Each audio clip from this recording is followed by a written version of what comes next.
about this point, because books talk about it being in the dimples that you can see. Well, the dimples that you can see in the low back here are bladder points. Bladder 27 is right here. Or maybe it's just a little wider than bladder 27, but that's not even where the locations is said to be in the book, where these dimples are here.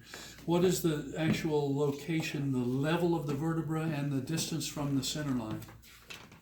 It's L4 and in the depression approximately 3.5 cm lateral to the lower border of L4. 3.5 cm, so that's much wider than these dimples I can see here in her low back.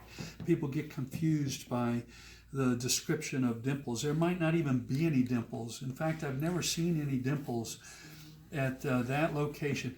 I've also seen this point described as level with L3. So it might be L3, it might be L4, but you got to go 3 cm lateral, which is twice the distance of the PSIS. So you got to be that wide. And I've even seen it listed as 3.5 cm lateral. So now if I use the L4 mark, I'm right on the iliac crest here. I'm touching the bone here at the iliac crest. And this happens to be, any of you massage therapists know what corner of what muscle I'm on here? QL. In the low back, the QL.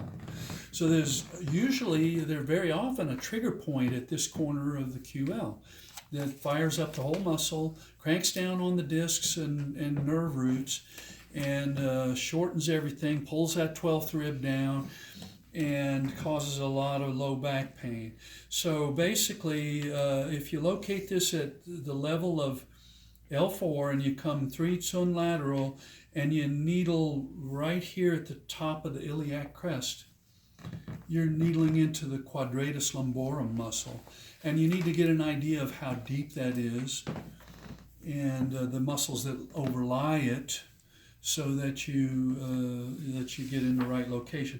A lot of times you can just use your finger or a reinforced finger or a reinforced thumb and find a tender spot there, right? Mm-hmm. And that'll be the trigger point in the muscle.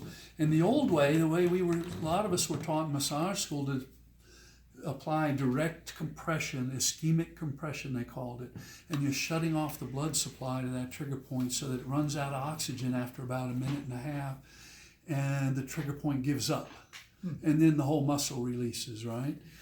But it can be done with acupuncture even more effectively and with less discomfort to the patient. And I don't even do that kind of trigger point work anymore. I've got ways of releasing trigger points without direct ischemic